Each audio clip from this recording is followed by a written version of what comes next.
We're looking at all of the data. We take big data, right? Massive amounts of data. We apply machine learning to it. We apply artificial intelligence to it.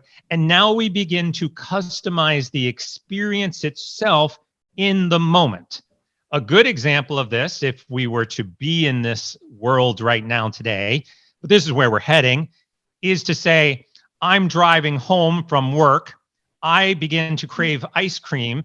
And as I'm driving by my local grocery store, a coupon pops up on my phone that says, hey, the grocery store has your favorite color or favorite flavor, which is Ben & Jerry's chocolate chip cookie dough. And we can have this ordered for you because we already have your credit card on file and all you have to do is approve it. And then you drive up and we'll have it available for curbside pickup.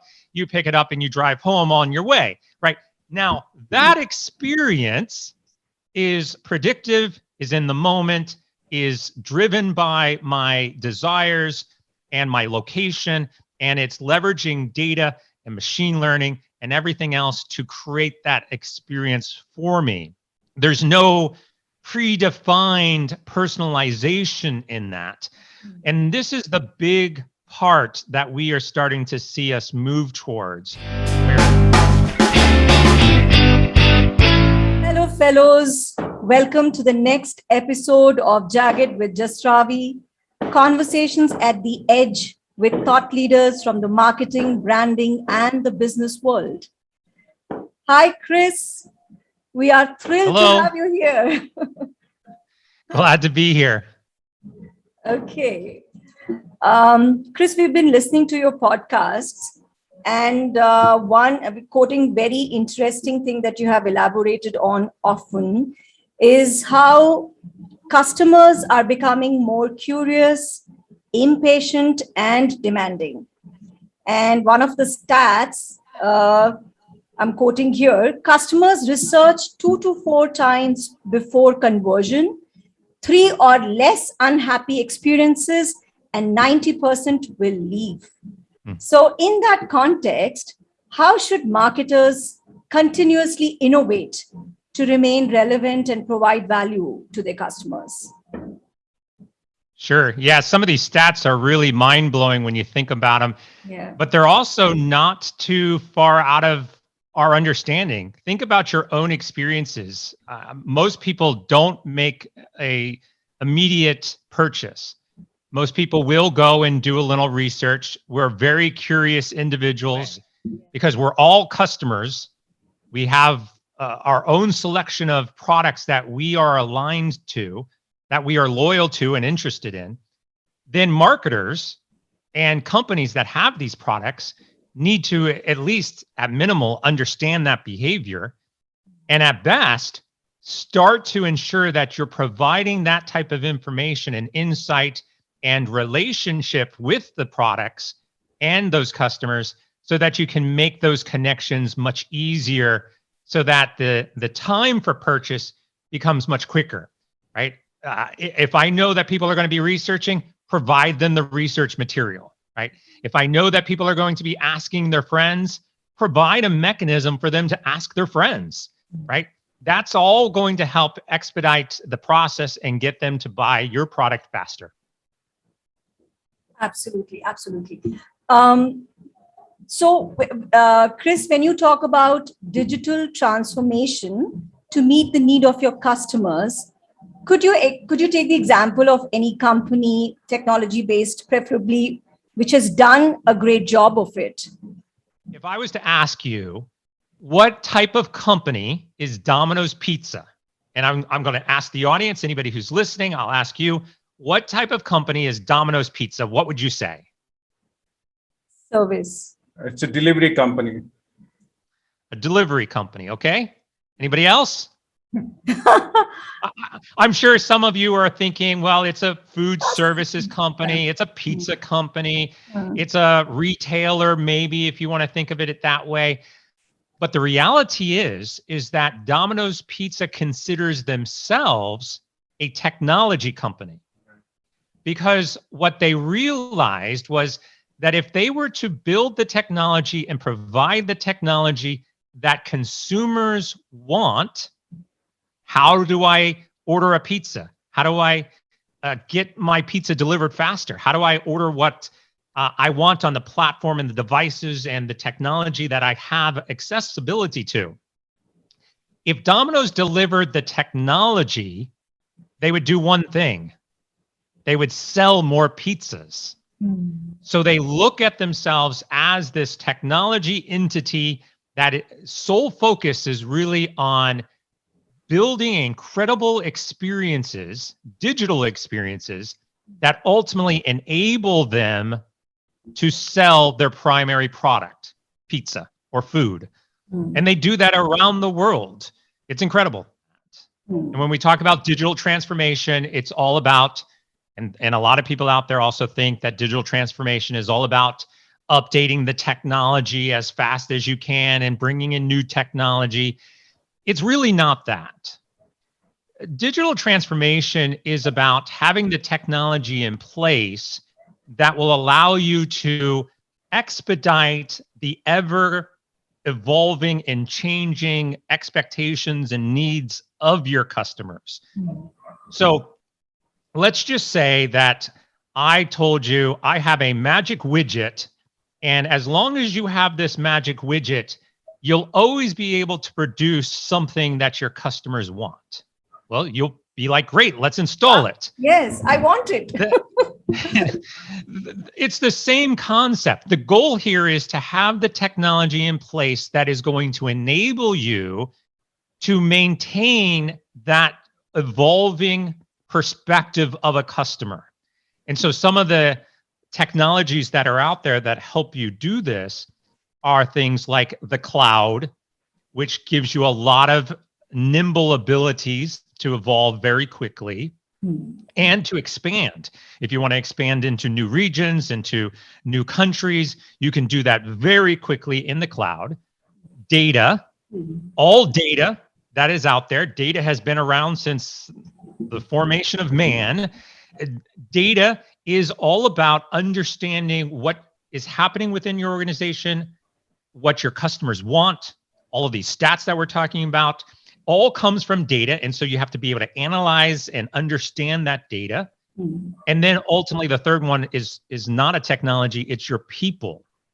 So the people within your organization and the people outside of your organization, your customers, they need to be able to engage with you in the way and the mechanisms that are the way they want to. Right. So if you're not directly understanding your people all around you, internally and externally, then none of this really matters. So have the technology in place like cloud, leverage the data so that you can make good, sound decisions about what customers want, and then constantly build that relationship with your people internally and externally so that you can maintain those needs and be able to grow your business. Awesome. And in that context, you also talk about outside-in approach. So would you like to elaborate on that? Sure. Yeah. The outside-in perspective really is a framework for understanding how your organization is going to build and operate. Most companies will go from an inside-out perspective, which means we have this technology in place, we have this data, we have these products and services, and we're going to expose those out to our customers. So we have it, we're going to deliver it. The outside in perspective says, what do my customers want? And now let's bring that inward and build what they want. So instead of building it first and hoping they come, you ask what they want and then build what they want, right? A lot of wants and needs in there, but it's amazing how many people will talk to me about, I have this idea, we are going to build this thing, and they have no really clear understanding about what the customer wants. And then the first question I ask is, why are you building something if you don't even know if they want it or not? You know, and that's it. If we go back to the Domino's example, it's a prime aspect of the outside in, because not only are they building technology, they're building technology they know their customers want and are going to use so that they can sell more pizzas. Yeah. If they decided, hey, we're just going to go build this technology and it has no direct impact on selling more pizzas, then why would you even build the technology? That's outside in. Yeah, super. And we'll move to the other topic, but I would just leave it that you've talked about in great detail of how this is valid across the customer journey and how tangible 5x, 10x business value can be provided to the customer if these things are actually implemented. It's a good point. If you look at the customer journey or the value chain, and you think about, again, inside out, which is I've got data, I'm going to build a product using that data, I'm going to have developers expose it, I'm going to build an application that leverages it, then I'm going to publish that application and have my consumers begin to use it.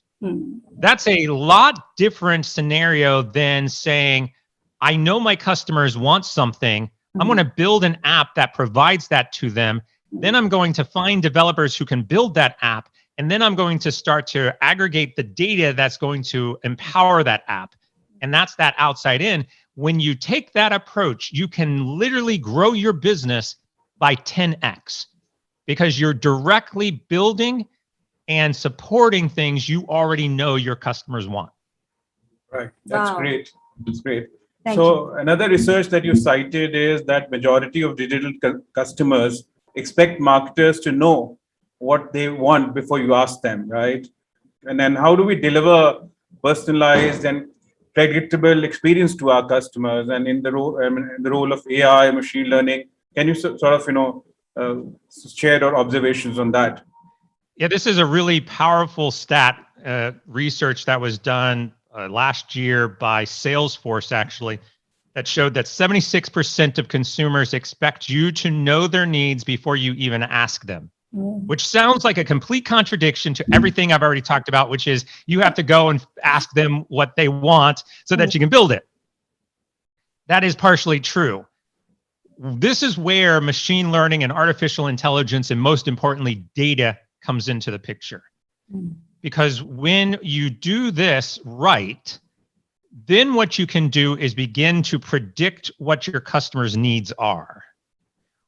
We've all heard the concepts around personalization. I think that's a very popular term. It's the in term, maybe in some locations. I need a personalized experience.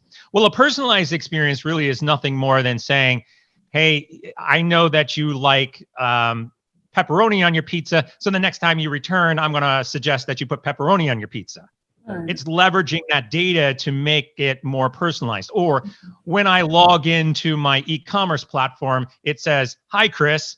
Well, yeah, I hope you know who I am, right? That's a personalized experience. We're talking a much further down the path from this.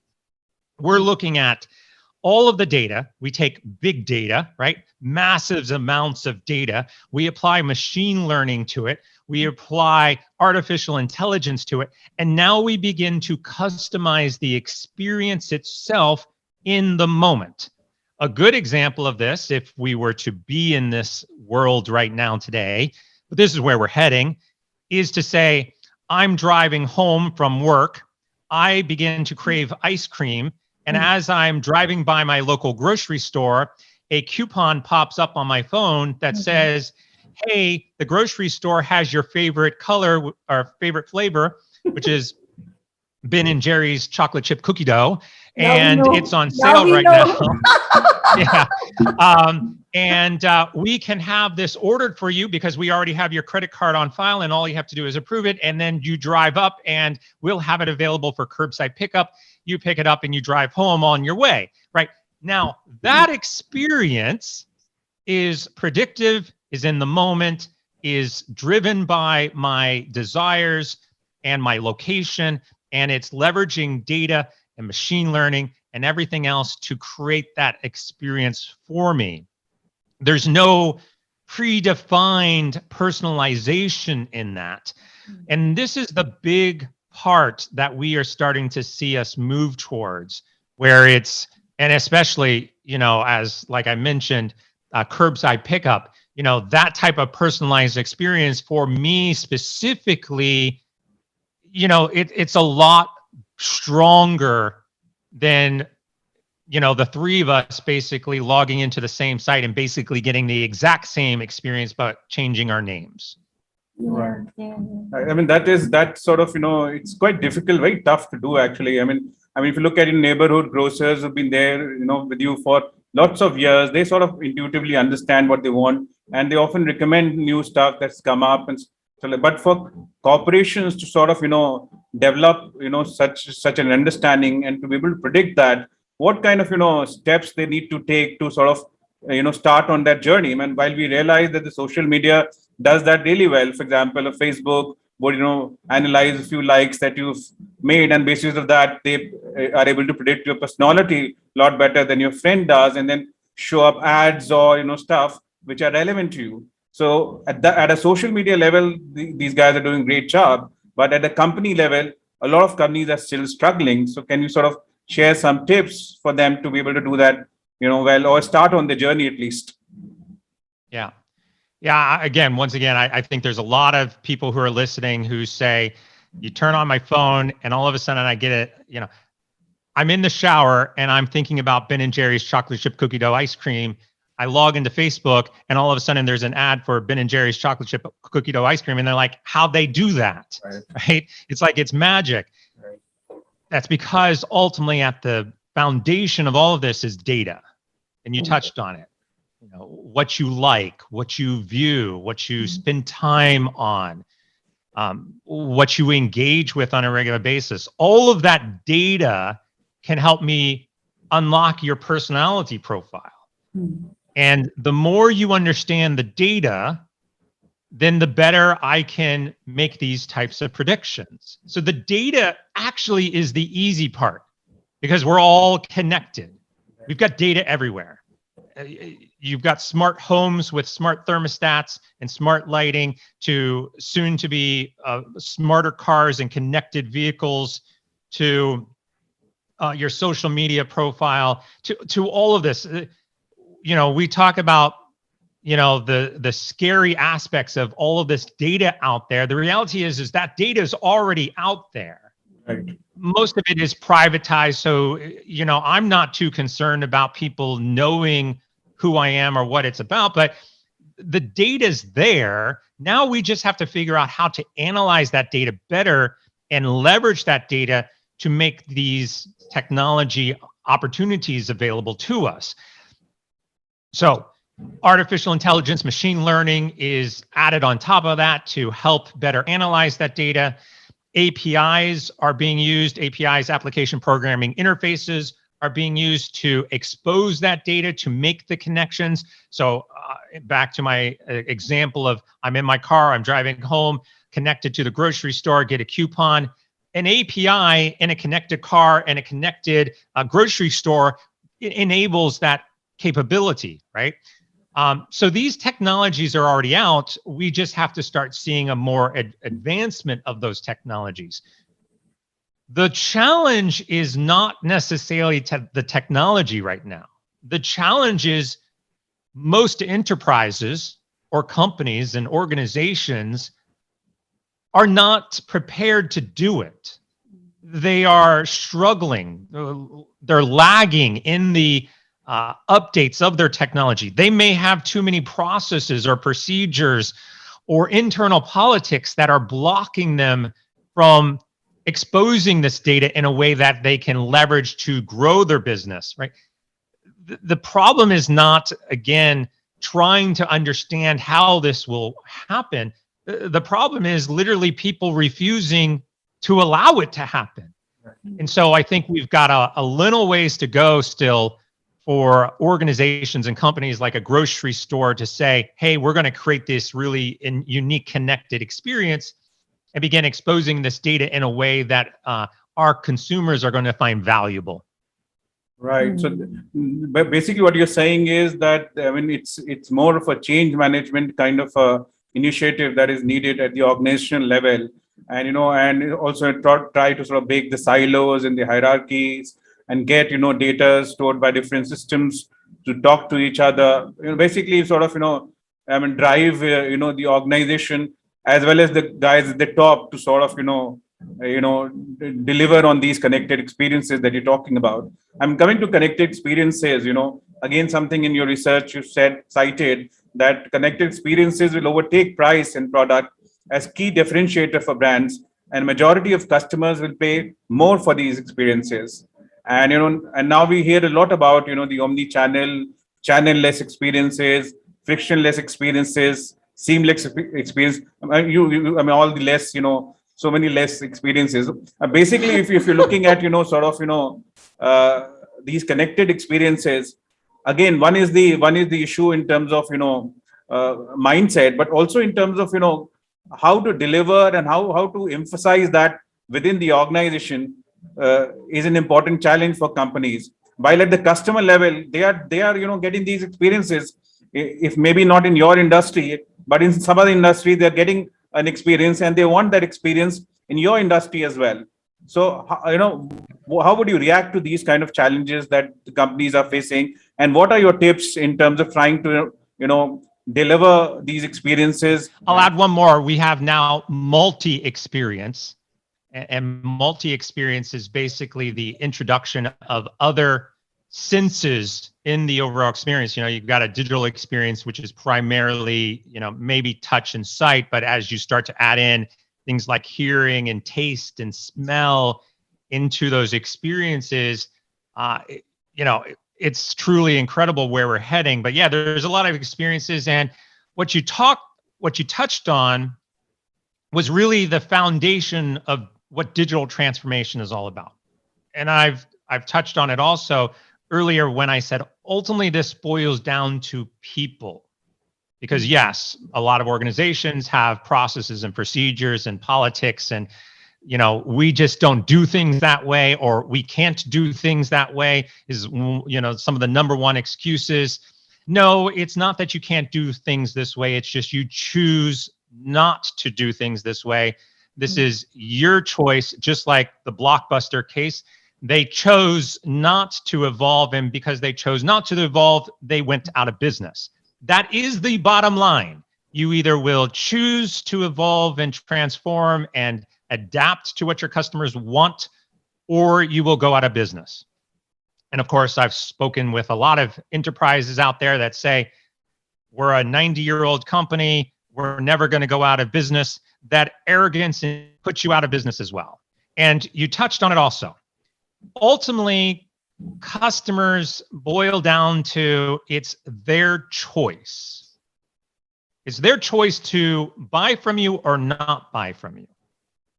And if the experience, to the stat that you mentioned, they will engage with you more based on the experience than on the product or service.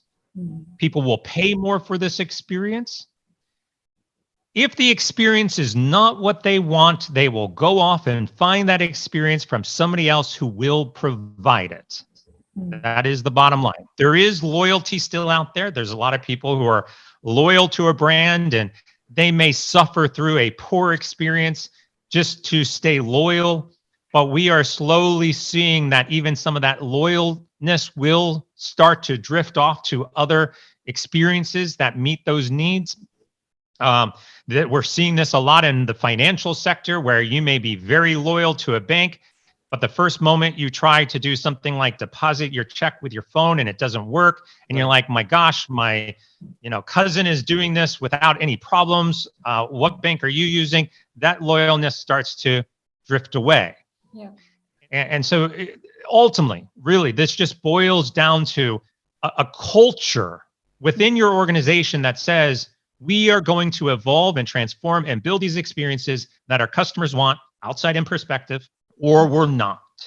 And if you don't, they're going to go and find someone who will provide it. Right. And a lot of startups and a lot of, disruption, all these, small companies which are coming up, they're doing exactly that. They're looking at the organization outside in. Most of the founders are not really people from the industry. They might be just a customer who faced a problem and they went about solving it. So I mean, if the big guys are not noticing, they'll be disrupted out of existence. Now coming to your API thing which you mentioned earlier, I mean, you in your talk you've talked about having an API first strategy, because a lot of people like us look at APIs as just integrators. Sure. I love it. I love APIs as integrators. For everyone out here who understands what an API is, application programming interface, and believes that APIs are nothing but integrators, you're the first people who are going to go out of business because APIs, yes, are integrators, but they are so much more. And when you understand what they really are and what they really can accomplish for you, is the moment where hopefully that light bulb goes on, you have an aha moment, and you begin looking at these things completely differently so that you can build a stronger business. So APIs, and I love this because sometimes I actually refer them as application people interfaces, APIs, because that's what they do. They're not an interface between a technology and technology. Yes, if we want to get into the technical piece of this, that's what they do. But when we look at it from a business lens and we say things like, I'm driving down the street and I want to connect directly with my grocery store so that I can get my Ben & Jerry's chocolate chip cookie dough ice cream, that's a people connector. That interface between my car and my grocery store is happening by an API that is creating an experience for me.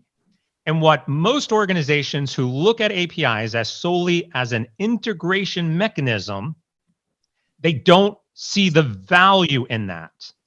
And a lot of times they want to build the API because, okay, I need to connect this system with this system or this software with this software. But that's inside out.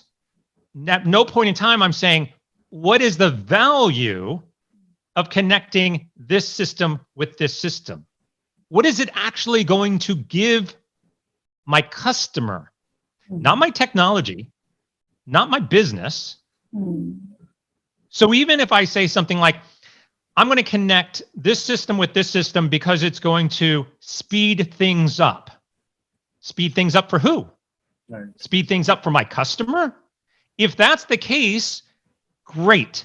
There's value in that. If I simply say, well, I want to decrease the processing time so that my coworkers can get data faster, why?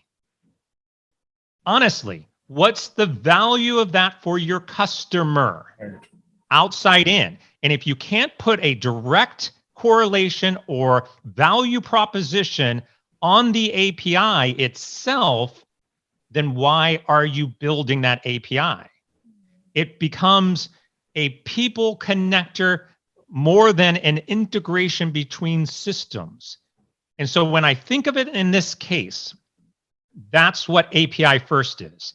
API first is basically saying, I'm going to build my APIs first, and those APIs are going to have a direct connection to a customer value proposition.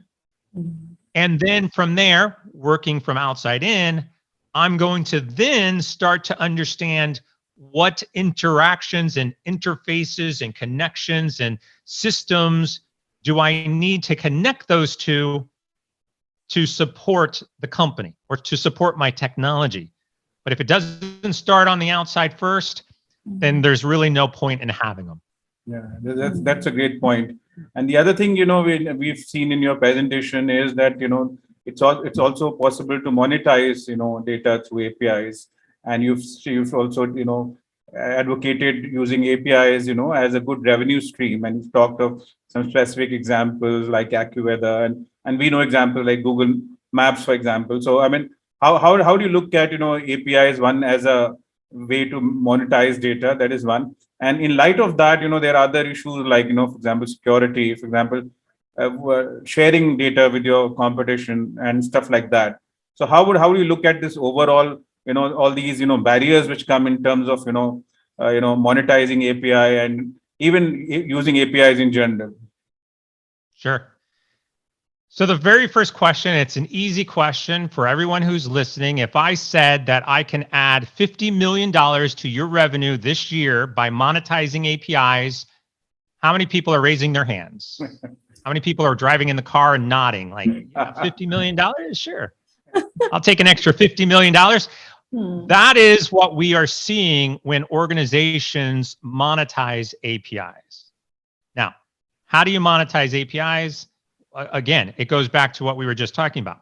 If I look at APIs as simply an integration vehicle between system A and system B, what's the value in that? There's no reason to monetize that. But if I take my API and I package it and I wrap some interesting context around it and I make it something that customers want to actually buy, and the API becomes a product with its own product lifecycle, with its own marketing campaign and branding, and that API becomes a service or a product that I can sell as a package, and people want to pay me for it. That's what then opens up these new lines of business, these revenue streams, generating $50 million. Now, obviously, not everybody's going to generate $50 million, but we've got a lot of use cases anywhere between, say, $50,000 a month to $50 million a year to, a couple of million in between.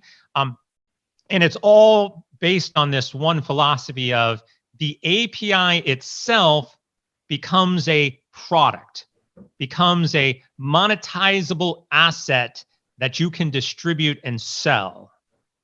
And then you get into the question, yeah, but I've got data and it's sensitive and I don't want to expose it. And this is challenging for me. And I can't just release all of my proprietary information because then my customers and my competition is going to get it. What if I told you that part of that $50 million is coming actually from your competitors? Right. That your competitors are actually paying you to get that information. Again, this is very challenging for businesses to think about, well, if I expose my data to my competitors, they can use that and put me out of business, versus if I expose my data to my competitors and my competitors are actually paying me for that data, who cares? Right? No, I get it. That's a mindset, and that's very challenging for people. I will say this, that API monetization is not necessarily for every company. There does have to be some sense of value to the data itself. And you won't expose all data. You might expose logic or different types of resources, different ways of exposing that data. So you have to go through a process of understanding what data you have, what data do you want to expose, what data are you able to expose, what data has value. As an example, you mentioned Google Maps. There's no point in trying to monetize all of the locations that I have, a store, because that information is most likely already available for free out there in the world. Just look it up on Google. But if I have a really cool, unique asset that is very unique to what my business is and is very valuable, and I could sell it for, say, $1 every time you use that API, it's like a microtransaction. Those microtransactions build up, and now $1 every second, all of a sudden you've got $60 per minute. And all of a sudden you're like, whoa, wait a second, I'm generating real money because people want this and they're buying it. And so again, there's a mindset in here that you have to understand, but ultimately most organizations are moving towards an API marketplace, building an API economy where they can actually package these APIs as products, expose them, monetize them, and then ultimately connect them with other companies so that you can create these really interesting and compelling experiences that, as we've talked about, if the experience is great, people are going to come in and buy from you more often because of that experience. And that's what you're trying to build here. You're trying to build these really unique and engaging experiences by publishing your APIs in a way that will allow other people to connect with you and grow new lines of revenue, new businesses, and really engaging experiences. Right, and you tend to learn from them also. The way you're others are using your API also gives you sort of, inputs in how you need to possibly evolve your business model.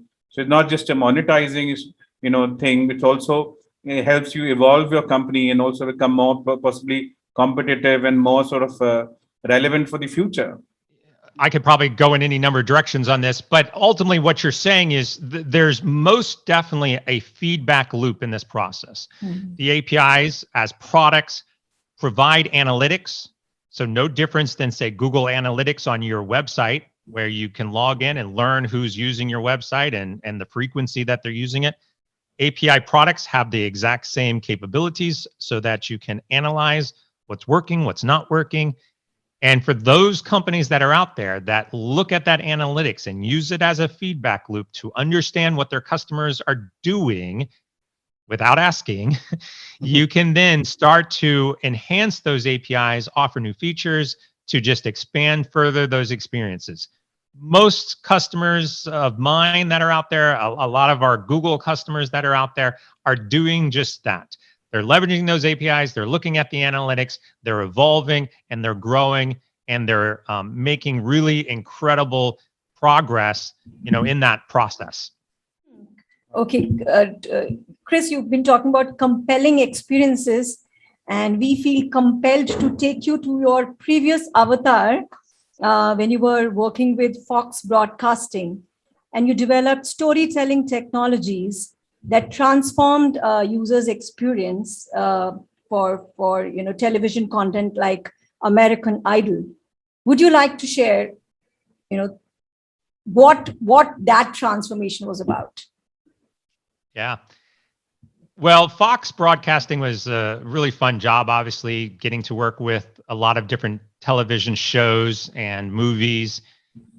And I think a lot of what I'm talking about right now, I learned also while at Fox, doing things like working on American Idol. Because what you found, even through 10 seasons or so, 20 seasons of American Idol, was that as technology evolved, the first thing that we noticed was how the viewers of a show like American Idol wanted to vote for their favorite artist. Mm. So it went from dial in on a phone and putting in an ID to actually using my phone and logging into a website to, an evolution of technology, not because that's what the show wanted to do, but that's what the viewers of the show wanted to do. Yeah. There's even one year that we were opening it up to like Twitter. So you could vote for your favorite contestant directly on Twitter and pull in that social feed aspect of it. All of this was because of the demands and request. And what we had to do was provide the technology that met those demands. And if we were to predict what the voting mechanism of American Idol would look like in the next 5 years, it's going to be something that is a lot more predictive. It's going to be something where, how much time do I watch a particular artist? How much engagement do I have? Do I follow somebody? Do I support them in ways, that are beyond the show itself? How can I collaborate with all of that data and provide a more accurate thought of who I support in real time, in the moment, and then, toss on some AI and ML with that to really make that experience engaging. So these are the things that, the entertainment industry and even the video game industry is the foundation for where a lot of technology comes from. There's a lot of, younger generation, younger people who are engaged with these technologies, and the older generation and traditional companies take a lot of time to catch up to that. Something like TikTok is a great example, Right. Yeah. where the popularity of TikTok was mind-blowing But it wasn't until like a year, almost 2 years after TikTok's popularity, did businesses say, oh, wait a second, I need to leverage this in some way. And that's what we're seeing. We saw that on American Idol. We saw that on a couple of other television shows.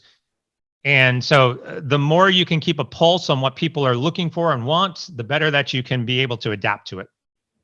Superb. And, as you were saying, these technologies actually made a show like American Idol, choosing America's idol. I mean, you cannot, that whole feeling that we are choosing our own idol. I mean, it was so central to a show like that.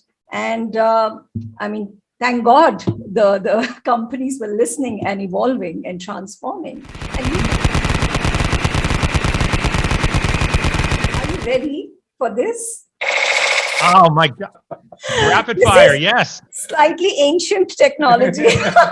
Yeah, it's got a knife also. It can. I love it. I'm going to have to go get one of those. Favorite ice cream? Chocolate chip cookie dough. Ben and Jerry's. And then I like to pour a little caramel on top of it. Right. Okay.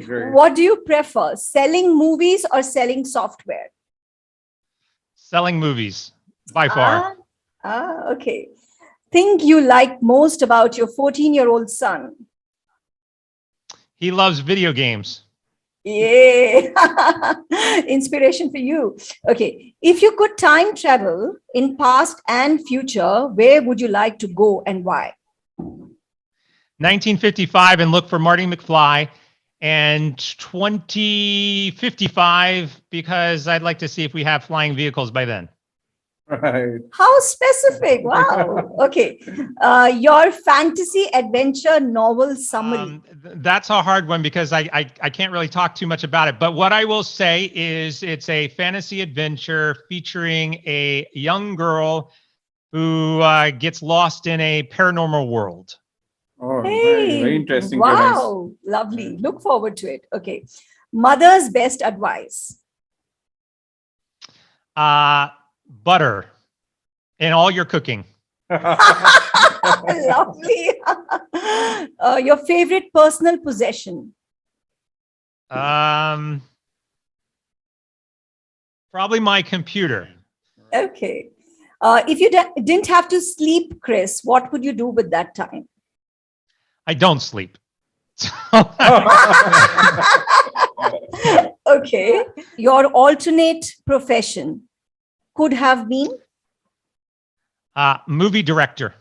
Right. Oh, okay. You could still go for it, right? After you get your novel out, you could still take a shot, right? Yeah. That's a quick topic. side note on that. When I started, my work and career, I thought, should I get into technology or should I do something that was a little bit more solid and sure and do movie directing? And I ultimately decided to go with the technology. But back then it was, movies were much bigger than technology. So your most often used phrase.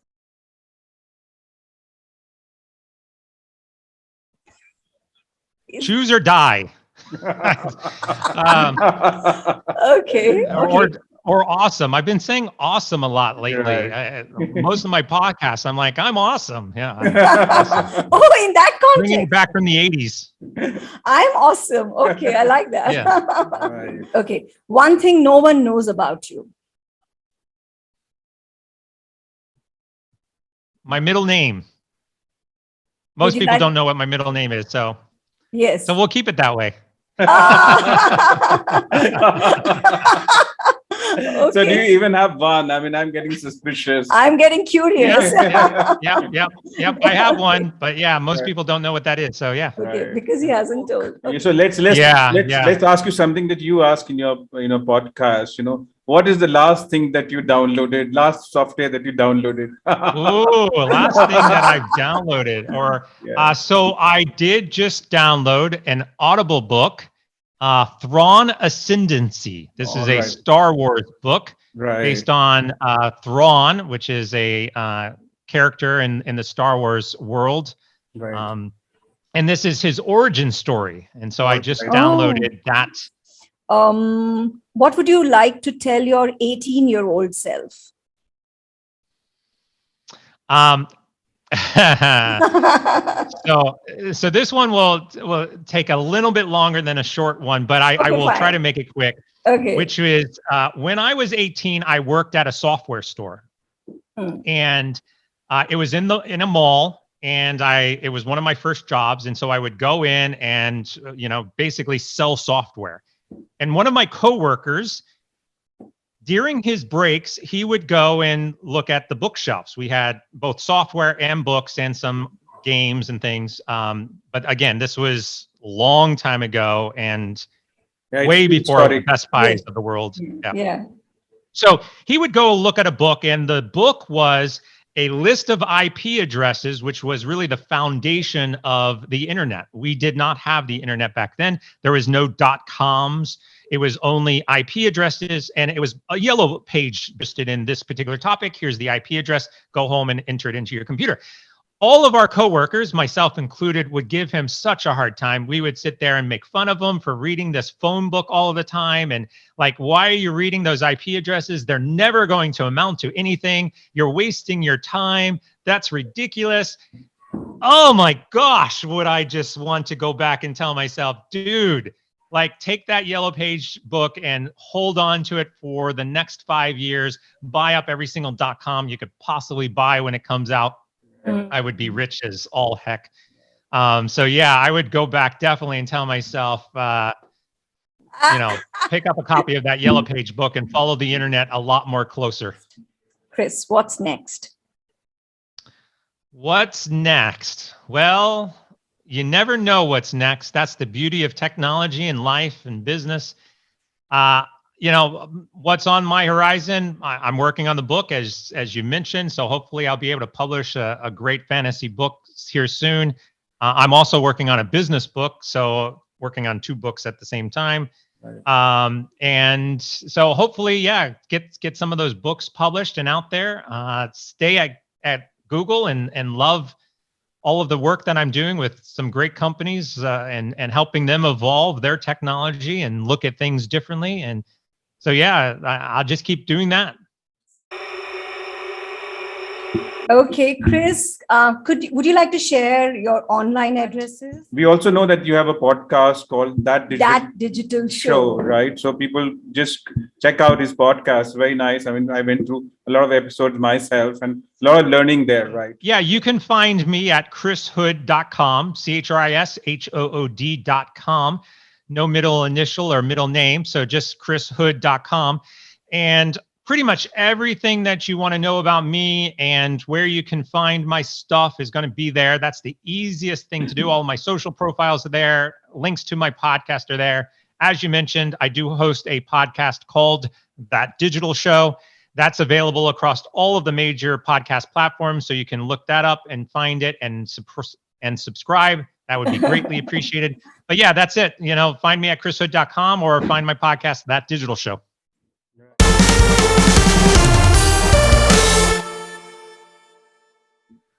So feedback is awesome. This is great. Yeah. No, it's been a great time chatting with you. Awesome podcast. I love that you're doing research and really getting into the topics in a lot of detail. I will tell you this. You reached out to me to come on to the show. And the first thing that I did, obviously, as you would expect, is I went to listen to some of your shows. And I listened to them and I said, wow, this is really interesting. This is great. And I'll tell you, I get asked to do a lot of podcasts and I obviously get a lot of offers and I go and I listen to various podcasts and, they're not necessarily that interesting. So, thanks for that. So pat on your back. Great time. Really appreciate the insightful questions and the really intelligent conversation. And love your show and continue to keep doing it. Keep it up. Right. And thanks, Chris, so much, for all the presentations that you're putting up out there. We follow, so I mean, keep putting that out and spreading all the knowledge and stuff like that. Thanks for that, Chris.